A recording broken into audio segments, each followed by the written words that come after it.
Welcome to HAVAN's podcast, Measure Twice, Cut Once. I'm Wendy McNeil, HAVAN's acting CEO, and it's my pleasure to be here today and be your host for this special episode celebrating HAVAN's 50th anniversary. I had the pleasure of sitting down with Guido Wimmers, who is the Dean of BCIT School of Construction and the Environment. We had a great chat about productivity, capacity, and perception of the skilled trades as solutions to advancing our industry. It's a great conversation. Please listen in. So, Guido, thank you very much for joining us today. My name is Wendy McNeil. I'm the acting CEO with HAVAN, a Homebuilders Association of Vancouver, and it's my pleasure to welcome you here today. I'm looking forward to a great conversation about trades and BCIT's role in supporting the BC trades movement. So why don't we start and talk a little bit about yourself, like where you're from and what was your passion to get into the trade side of things, and as well as BCIT. All right. Well, thanks, Wendy, first of all, for the invitation. So really a pleasure to be here. My background, most people who know me or anyone who listens to this will hear that right away. So I'm German by birth and grew up. I went to Mies van der Rohe High School. For the architects amongst our listeners, they would know who that is. And my dad was a director of a nuclear power plant. So if you put these two things together, there was the influence of architecture, the built environment, at the same time, energy efficiency, what to do with energy, or maybe what not to do with energy. Yeah, so, that's interesting. and so that was one of the biggest influences in my youth. And then I started to study architecture. Have a master in architecture. Later on, I started to realize that I don't really know what I'm building, how that really works. So I went back and got a PhD in engineering. Passion was always energy efficient buildings. That led me in 2006. I met a gentleman from here. At the time, I was living in Austria, so I traveled a bit in Europe, worked and lived in various places there. And then I met a gentleman from BC government, and they were talking about the first Green Olympics ever, and that intrigued us. And so a friend of mine and I came up with the idea, very naively at the time, hey, we can contribute. We built you the Austria House. Yes. And so that was my initial project, brought me over. 2007, I moved to Vancouver. The idea was for a year, just as an adventure with my family. And my oldest son at the time was 12, and he was speaking in deepest Tyrolean dialect a month in, and he said, "Papa, I will nimmer home." Basically saying, "Dad, I don't want to go home." Okay. So he decided this is the place. This is the place where he wants to be. Wow. And so we started to figure out, okay, if that's it, then let's see how we can Make it happen. make it work here. And obviously we love the place. So we lived the first few years here in Vancouver and really liked this. Built the Austria House, which was the first CLT, DLT, so mass timber application, the first passive house. Many firsts for North America at the time. I actually went to visit the Austria House just before the 2010 Olympics. So I might have, all right. brushed the same crowds with Yeah. you and stuff. So, and a lot of the athletes were there too, as part of that kind of open house, which is really great. It was beautiful. No, it was a fun time. Yeah. And then I worked in engineering companies and in architecture companies, since I have both degrees. And then in 14, I went up to UNBC in Prince George, moved up north and became there the chair of engineering. Okay, wow. And so created a new program in timber engineering. Long story short, in now 1.5 years ago, I came down to BCIT. All over these years, I've been in contact with BCIT as a guest lecturer in many different functions. And now I became the dean of the School of Construction and the Environment there. That's incredible. I think it seems like your life is always kind of shaped around, as you said, a passion for environmental study and the built environment. And it's just kind of really, I think, having your presence now at BCIT is such, I wouldn't say a win, but it's such a great leg up, I think, for that school, because the built environment is such an important piece, always has been, but I think even more so now with just the growing economy, and housing is such a priority for everybody. So it's really interesting to see your tenure there and having the future of housing under your belt there. Yeah, so I think what we should kind of talk about is really the skilled trades in BC. Just some stats here just for our audience. Construction is the number one employer in BC goods sector. The construction industry also accounts for 27 billion or 10.3% of the province's GDP. About 229,000 people in BC rely directly on the BC's construction sector for a paycheck. And the number of workers in trade jobs, which is 167,000, which is actually an increase of 3,400 since fall of 2023. But overall, if we're looking at like a 5-year trend, we're seeing a bit of a dip of 7%. So as we talked about, BCIT has a really robust programming, and especially in the School of Construction and the environment. Can we talk about a little bit about what do you find as BCIT's role in kind of supporting the BC trades? BCIT is unique in several different ways. It's a polytechnical institution, and that's the only one of its kind in BC. And that the consequences thereof is that we have the technologies, so we have the architects, the engineers, various different types of engineering, etc. Those type of programs. So the rather a little bit more academic programs, and at the same time we have all the trades, and this is all in one institution. So that makes us a little bit unique. Plus that we are by far the biggest trade school in BC. So in average, when you look at construction sites, more than 50% of anyone who has a trade degree in BC went through the School of Construction and the Environment at BCIT. That's a huge contribution. Wow, 50%. That is a huge contribution, and is also a huge, well, liability in the sense that we are really we have to deliver, and our influence on the construction industry is fairly large. Just kind of speaking about that. With the construction industry continues to kind of evolve, and new building science requirements and new codes and stuff. How do you keep on top of what the trends are, what the industry needs to ensure that your students are getting the education they need, especially with a 50% graduate from BCIT? Like, what do you guys do, and how do you keep pulse of what's happening in the industry? That is a very good question because it's tricky. It's not easy. Traditionally, the construction industry didn't really move or change fast. Yeah. In fact, had the reputation of being basically that glacial speed kind of thing. Yeah. If we compare ourselves to transportation, to communication, to other types of industries, then we've been very, very slow moving. That has changed, I would argue, roughly speaking, over the last 10 years. So quite a bit of movement came into the construction industry. New processes have started to evolve, prefabrication. But also the BIM and AI and other tools coming now into play, which we haven't had 10 years ago, and they're really radically changing basically the requirements, both on the technology side for our engineers, architects, etc., but also for the trades. Yeah. So currently we're with my team. When I came into my new role, which is now about 1.5 years ago, first thing we did was I think we had 5 days of full brainstorming and strategy sessions. What does it mean? What does the surrounding environment, the changes of the environment, the changes of the industry really mean? And how can we serve best? So reaching out directly to industry, having always on all levels, from CEO to trade worker and everything in between, That's good. having open conversations and communication with them, seeing what's going to happen.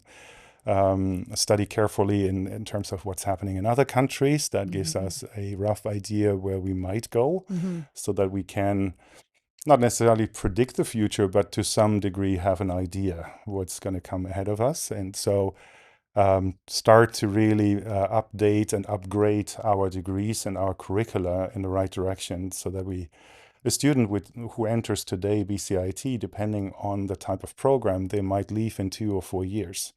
So we want to make sure that when they leave, it's still top notch what they get, and hopefully also the next 5-10 years into the future. Yeah, as you said, it's been changing so much, especially in the last 10 years. And if a student's in 2 to 4 year program, you don't want their skills to be already out of date by the time they come out and master that. So you talked a little bit about looking to other countries for a kind of inspiration of kind of where we will be potentially. Can you share some of the other nations that you find have a good system in place or education programming for the trades that you kind of look to for inspiration, I guess? I mean, we look at all kinds of different Hmm. countries, but yeah, not just because that's where my roots are, but Central Hmm. Europe is a good one to look at in terms of how they dealt with construction industry and also how it was advanced and how the education was adjusted. Hmm. The driving force is really productivity. If we look into the productivity of our industry compared to others, Hmm. it doesn't look great. So Yeah. it makes sense to look into countries who have a far higher productivity in that sector and Hmm. then try to learn from them. Interesting. Do you feel like sectors like the prefab housing and that kind of technology? Do you think that I know Europe has been an inspiration even for the association in general. Our national organization had done tours in I think Austria and Germany to look at those factory built housing to help eliminate not eliminate but create more efficiency and productivity in that. So I'm assuming that then you would be bringing some of that information and learnings to your student base as well. Yes, we do, and Yeah. and we can see that currently our industry is changing too. And Yeah. when I came to Canada and was walking through the streets of Vancouver, I started to realize that all the construction, at least the smaller one, and any building, mostly residential, was built on site. Mm-hmm. And that That's right. was new to me because professionally speaking, I grew up with prefabrication. I Yeah, hardly so ever true. saw anything which was built on site. It's always in a factory, in a facility, and then you ship the components to the site, and that reduces obviously your time on site. Mm-hmm. That's true. And so at some point, I started to ask these folks, why is it that you build on site? Why wouldn't you do off site construction? And essentially, I always got the same answer. It's just way too expensive. Yeah. We can't afford that. Yeah. And so that was a little bit puzzling because only knowing at that time Yeah. Right. prefabrication, anytime I came back into my old environment, I asked my colleagues, so why exactly is it that we do prefab all the time? Why Mm-hmm. don't we do on-site construction? And I got the same answer. It's way too expensive. We can't afford that. So The grass is always green on the other side, I guess, is kind of what the response So is. it took a while to figure out what the Yeah. real reasons are, because obviously you have to assume none of the two is stupid. They have good reasons to do Mm-hmm. what they do. Yeah. And at the end, I'm oversimplifying here, but the really simple answer are the energy efficiency requirements in the code. Okay. Once you start to increase the thickness of your Mm-hmm. walls, once you and start to add potentially continuous layer of insulation on the outside, you add the absence of thermal bridging or the air tightness or more levels of quality to a building, Mm-hmm. it's just simply not viable to do it on site anymore. Mm-hmm. It's still technically possible, but it's not viable. Yeah, that makes sense. And now with the step codes, we basically triggered that. And now we have a map where we even know basically from which step it's more viable to do offsite Mm. construction versus on-site construction. That's interesting. And since most Central European energy efficiency codes are at least 20 years ahead of what we do here, so that Mm. gives us a little bit of roadmap. We can Yeah. see how things Well, likely. probably will develop here too.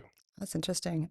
It's good to looking ahead to kind of what the future could bring is a good way to prepare your students and the other uh, um, even I think with the current people in the trades, I'm sure. Do you have a lot of returning students coming, or maybe new students, maybe more mature students who are looking to kind of upgrade their skills so that they are also more adept to be able to handle like the other pieces of the trades business, like you said, AI and BIM and other Yeah, components that are now integral part of being a yeah. tradesperson, I think.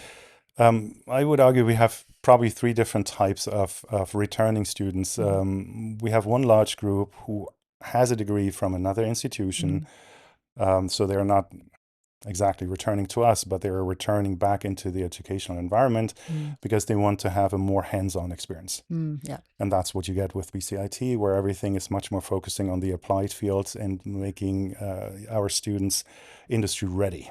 Yeah. So preparing this for them. The next type is any kind of professional out there who needs additional skill set. Mm. Hmm. And this is where we have micro credentials and all kinds of different Yes. other very highly specialized courses where we react directly to the needs of the industry. So those are BCIT credited courses, but they are extremely specific for very specific target audiences. And then the third group, and that goes always a little bit in waves too, are trades students who are coming in for apprenticeship 1 or 2. Mhm. And at some point, they are busy, they have a good job. And then potentially when the economy isn't that great, they decide to come back and do their apprenticeship 3 or 4. So that always goes a little bit in waves depending on the economy too. That's a good point. It just kind of segues really well in talking about interest in the trades too. I think one of the things that I think that we've experienced is that it needs a bit of a culture shift, perhaps, or maybe perception of the trades. I think maybe traditionally it's you go university bound and then you get maybe a different degree in that route. But I think as you mentioned in Europe, some of the interest in supporting the trades is that they're highly respected as an option, as a first maybe pathway forward to your career. So maybe we can talk a little bit about what are you seeing in terms of interest in trades as a first choice career, or even a second choice career, not a second choice, like a second career for a lot of professionals. So what are you seeing as the attitude shift, or is it continuing as it is? What are your thoughts on that? So far, I think, yeah, it hurts a little bit to say, but the way I see it, it's still continuing as I don't see a real shift here. We need that shift. Yeah, We need more people in trades we for do. sure.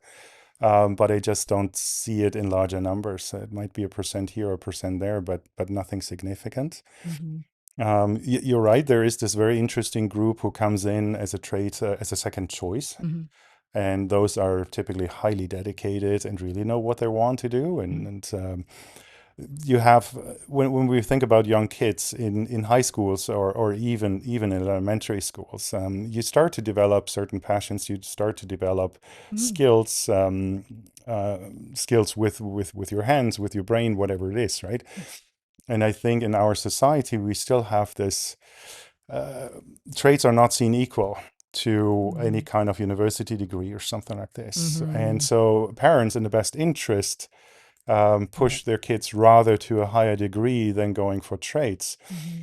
If that's truly in their best interest remains to be seen, because I think some individuals would be far better in trades. And from a monetary point of view, yeah, you can really make good money in trades. So Hmm. there is, from my perspective, zero guarantee the higher degree that you get more money out of it later on. I don't think Yeah. that's a misconception. Yeah, it's interesting. I know there's a lot of effort on industry in combination with schools like yourself, that is really trying to shift the narrative around what does it mean to have a life in the trades. And you think it's very physically hard labor. It's dark days in the winter under the snow or the rain. And I think what the perception should shift a little bit is, like you said, I think parents have a lot of influence on their kids and what they view as a great career path. But it's you can come into a position, in your 20s and make some excellent money, be able to kind of jump into the housing market potentially much earlier than paying off student debt for years and years. But it's I remember in when I was in high school, they had metalwork, they had woodwork, they had those trades to kind of give you an opportunity to kind of dabble into that. And I don't know if that's still in place, but I feel like if it's been removed, it kind of does a disservice to the future of the trades industry, because that's where you develop that interest, that spark, that hopefully a lot of students will move towards that because they're just more, they prefer the physical. They don't want to be stuck behind a desk. It allows a bit more freedom that way. So it's hopefully that's still supported. But I think there's probably just kind of going back, sorry, to the support of the industry. Like we're trying to do more. Is there more that, as an industry, can we help and in creating that interest into a career in the trades or just the home building industry in general? Like, is your thoughts on what we can do more? Yeah, I think we can. I Mhm. think there are various different things we can do. So we teamed up. We have a gracious donor who allowed us to work with 5 different high schools to Okay. implement welding camps, for example. Okay. And we have similar programs in other trades as well, where we reach out and build up partnerships with various different high schools Hmm. to make sure that the students have that exposure, and so they get already almost foundation level kind of training throughout their high school years. Hmm. So that's one way. And we need just a little bit more support, also financial support from Yeah. industry to Yeah. make these things work. The other thing is, I think, the change we are currently seeing in construction industry itself. So over the last 5 years, we've seen that essentially prefab companies are almost popping up like mushrooms, Yeah. which is a good thing. Of course, many of them will not survive. That's the sad truth. Yeah. But there is a wider understanding that this is coming, and now we have to figure out how exactly we're going to do it. Mm-hmm. So if you think about a prefab environment, that is very different from what you just described, this exposed to weather and hard Mm-hmm. labor and this kind of stuff. That is essentially eliminated. So Mm-hmm. you are in a warm, cozy place at all Right. times. Everything is ergonomically optimized as good as it's possible. Mm-hmm. It's a very safe environment. It's the safe workplace. It takes maybe a little bit out the nostalgia of what some trades jobs have been in the past. Yeah. It creates a new environment. But I think super important for us is also that now it opens us up to essentially the other 50% of our population, That's right. because women in trades is a still very, very low numbers. Mm-hmm. So with this change in industry, it makes it also far more attractive because the surrounding area, the workplace is so different from what it was traditionally. Yeah, we have a women's council, part of Haven, and part of its support is really empowering women in the trades and supporting each other as a network.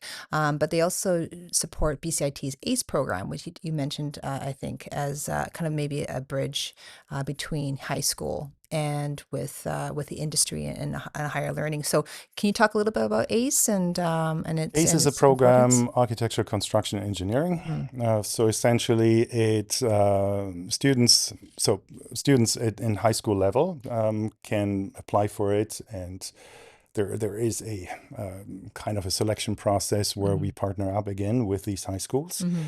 Essentially, this is open for students who know that they want to go in the construction industry, but they're not entirely sure what exactly. Okay. Do they want to do architecture, engineering, project management, or anything in between? Mm-hmm.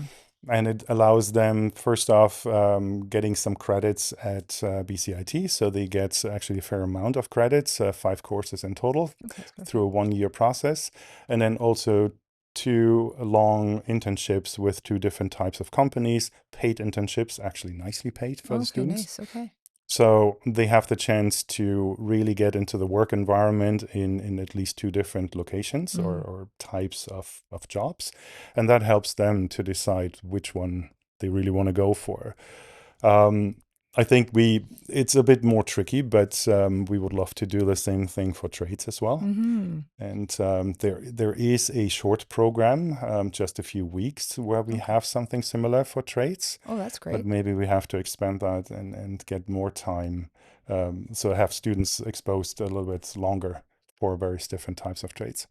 I think that that's such a brilliant idea. It's a chance to similar to like shop studies in high school. It gives them a chance to actually not play around with, but really kind of dig into it and just feel like, is this the path for me? I love this part of it, and really explore where they could be. Because I think with trades, it's such a huge variety of opportunity there for you, whether you want to go into the architecture, engineering, or the construction side, or if you want to go to the trades, whether it's HVAC or electrical trades or carpentry. Mhm. There's such a huge variety. So I hope our listeners are understanding that it's not just about being on site to hammer nails. There's such a huge variety of opportunity there that they should definitely explore it and encourage those who are thinking about it, or maybe you have a son or daughter or a child who's like, I'm not sure where I want to be, but I love working with my hands. I love seeing things that I create coming to life. Like this is such a great path forward, I think, for a lot of them. Definitely. And Yeah. it's very rewarding working Yeah. with your hands and when you actually create something. Yeah. So it's sometimes a little bit difficult when you're sitting in the office to see the actual value of your work. Yes. Yeah, like you can drive around neighborhoods. I'm sure a lot of people who've been on these sites and the housing and the buildings that they've constructed or be part of Yes. have such a legacy feel to it because they have part of that built environment in Vancouver, which is exciting. So I want to talk a little bit about Connect Her. So there's an interesting stat here about the number of women in construction trades, which number is only about 5.7%, so a number of about 9,500. There's an increase of over 21 since fall 2023 and a 5-year trend increase of 24%, but still it's quite a low percentage. And we had talked about that previously. So maybe talk a little bit more about Connect Her and what that is, what it's about and what it's hoping to do. Right. I mean, yes, the total number of females in trades jobs is very low, and that has to deal with our society, etc. There are bigger factors, so that not too many actually show up in training at BCIT. But the one thing we wanted to make sure is that every woman who comes to any kind of trades training gets the best support we can offer. That's great. And that's where the individual, so the leader of this is Anna Leary. She came up with the idea to run a so-called Connect Her Hub. The idea of this program is to have 100 mentors from industry. So these are women in trades who have trades education. Some of them are CEOs, some of them running shops or whatever it is, but in leading positions. They are now becoming the mentors of 100 female trade students in our school, and guide them over a longer period of time through their education and through their first steps in career and from there on. So it has been overwhelmingly positive response to this. Anna was very quick in finding 100 individuals who wanted to become mentors. That's amazing. And obviously, it was not difficult to find the mentees, because every woman in trades is eager to get that support. So that's running since September, and so far very successful. We will see where that leads us. I think that's such a great program. I think part of the whole trades movement, and especially with women and inviting women into the trades and understanding that they have a place there, is about seeing where it could be, or looking to mentors to help you through that process. And I think that's such an innovative way through the school to be able to maybe look to industry in that way, to be able to support women who are choosing a career in the trades. And then you said it's not just about the education portion. It's about how do you get your first steps into the career?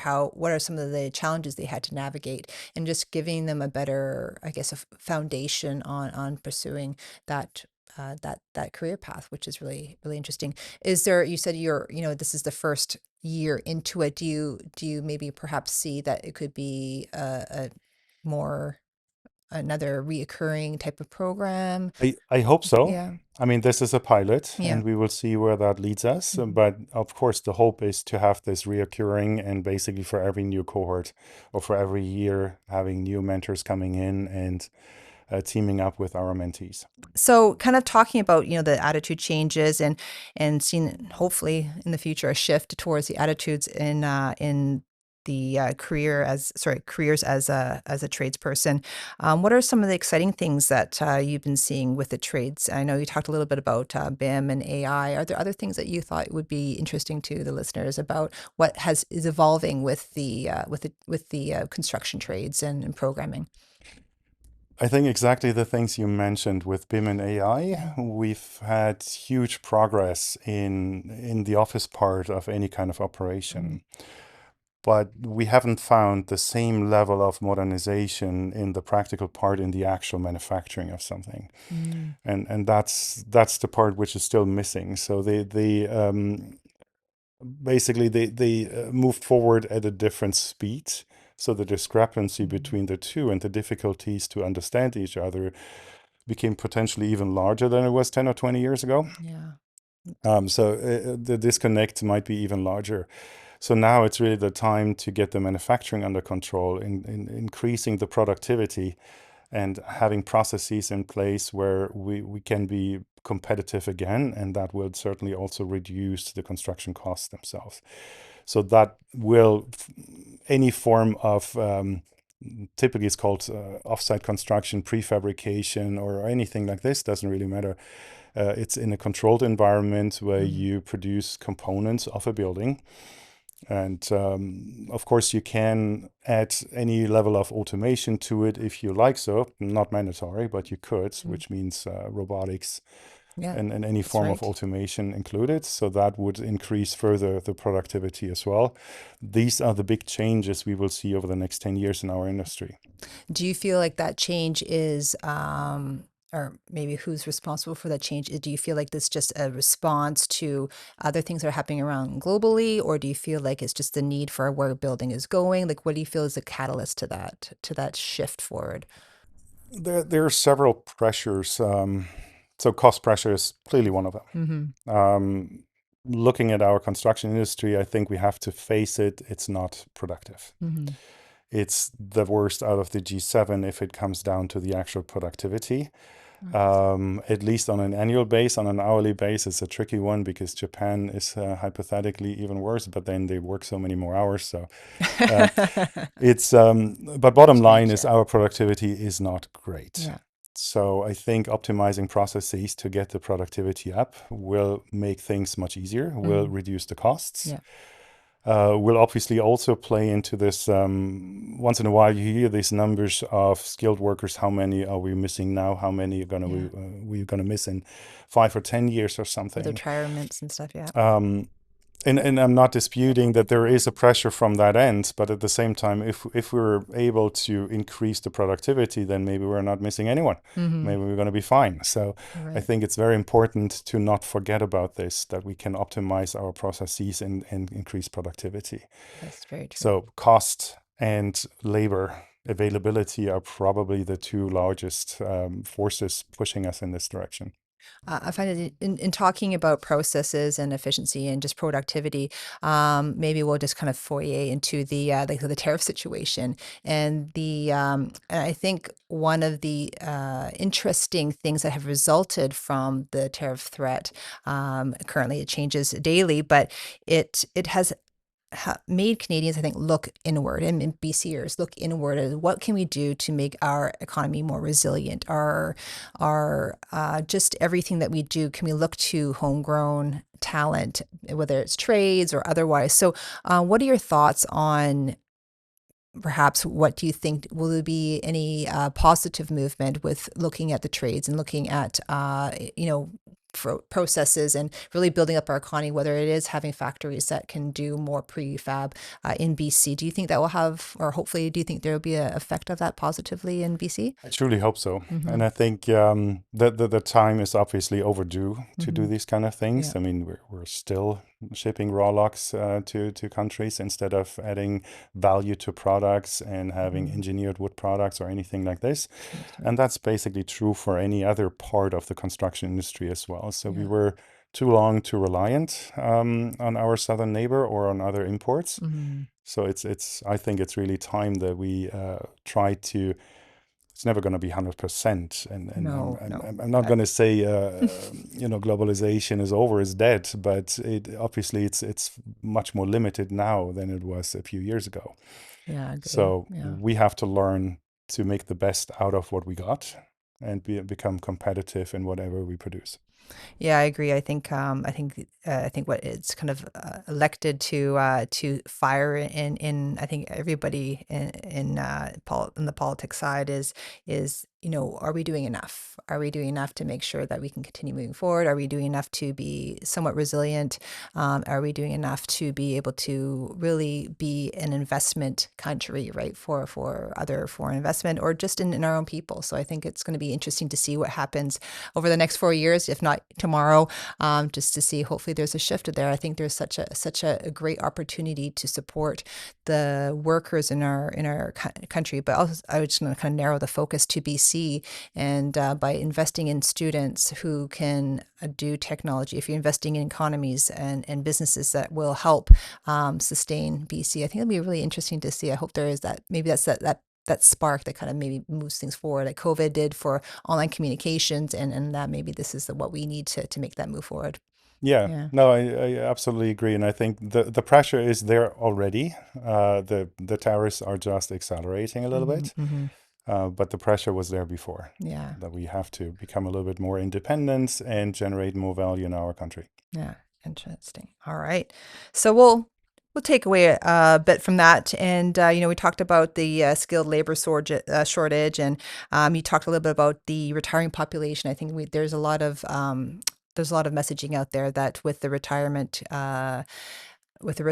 level and not enough trades coming in, I think one of the stats here I have is the number of construction jobs in BC that would be unfilled due to labor shortages by 2033 is about 6,600, which is an increase of 600 compared to previous forecasts. So I know we talked a little bit about that in terms of maybe the efficiency factor might be the way to kind of counterbalance that a bit. Is there more that we can look at, maybe from the BCIT perspective on supporting more skilled trade growth? I don't know. Is there more that we can do to really encourage, and maybe from the education side? I know we talked a lot about industry, but is there more that we didn't touch on that? I mean, just processing these numbers. So we have 230,000 people living in construction industry, and we're going to miss 6,600 in 8 years from now. That's only 3% of the 230,000. So if we couldn't increase our productivity over the next 8 years by 3%, then we are really in trouble. Yeah. So in other words, of course, BCIT is in the business to educate and have more people out there. That's not the question. But at the same time, I think all these dooms number we hear of how many people are going to be missing in whatever industry it is. Again, we just have to increase the productivity, which should be relatively easy because it's not great. So if we can increase our efficiency in the processes we do, then I think the 6,600 in 2033 shouldn't be concerning at all. But yeah, so from both trades as well as technologies point of view, obviously, BCIT would love to increase their student count. And we have been steadily increasing, slowly but steadily, and that's a good thing. As I mentioned earlier, there is always a little bit the wave with economy. If economy is really high from a construction perspective, then slightly less people will end up in any kind of education because they have a good job. Yeah, that's right. Once the economy isn't that great, then typically those numbers go up again. So we have that fluctuation anyway. And we are currently in the process of trying to increase the number of classrooms and obviously then instructors and everything else and labs for electricians because we have very long waiting lists. We have some other programs as well with very long waiting lists. We're trying to optimize this. What kind of waiting list are you looking at? Like a year or two, or what's kind of the timeline? It depends always. Depends on foundation level 1, 2, 3, 4. It's different length, but rule of thumb: the earlier you want to get in, the longer the waiting list. If you already have level 3 and you want to go for level 4, then there's probably very little waiting list. But for electrical foundation, 630 people are on the waiting list, and I think that results to about 2 years. Obviously, those students will try to get in somewhere else, but then our electrical program is by far the biggest in the province, over 50%. That's right. So chances to get in somewhere else aren't that great either. So we have to increase capacity, and that's something we're currently working on. It's always multiple facets to move to make that work. One of the big ones is we know the pressure is there with trades, but we also know, depending on the trade, that the financial contribution of our government towards trade education hasn't changed since 15 to 25 years, depending on the type of trade. So if you factor in increased cost inflation for salaries, for maintenance, for materials, for all of this, as a simple rule of thumb, we can say we get roughly half the money as we got 20 years ago. Yeah, which is detrimental, I think. We have to, many trades are substituted by other programs and cross-financed, which is, and that's for any educational institution in this field.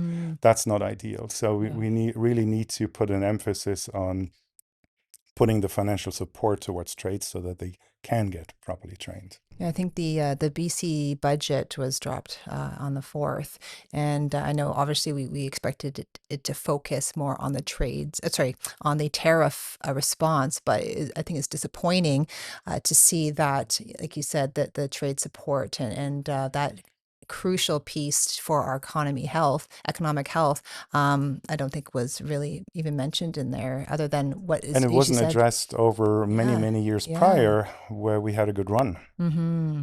So obviously, if you don't do it then it bites you even harder Yeah, once you are a little bit in trouble. yeah. And then you're always paying catch up, I think, at that point almost, right? Yeah, Yeah, yeah. yeah.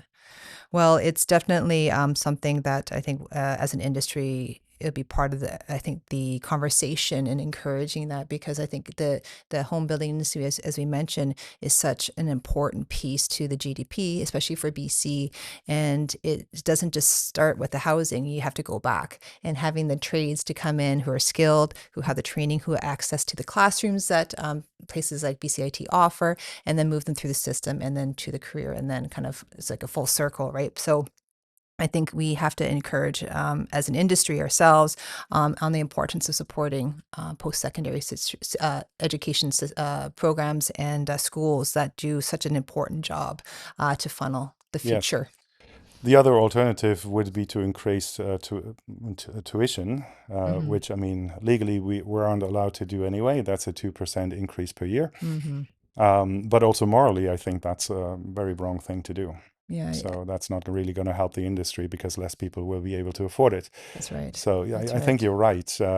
If we don't get it from a government point of view, then we have to talk to industry and figure out if there's any kind of will to support the Mm-hmm. next generation of their workers.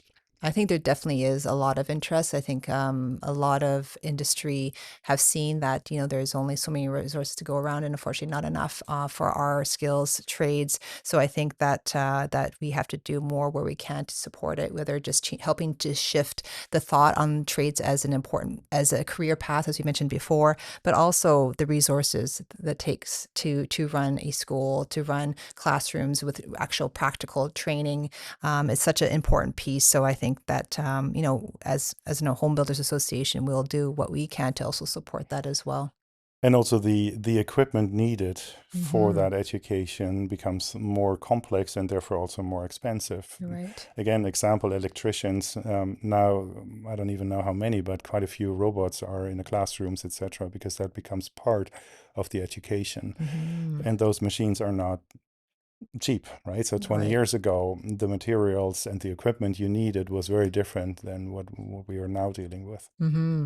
But you know what? If you're into working with robots and stuff, you may not even realize that that's going to be part of the training. So maybe it sparks some interest to those who are listening today. So we had a great conversation today, Guido. Thank you so much. I know we could talk for hours on this important issue, but it's such a pleasure to have you here today.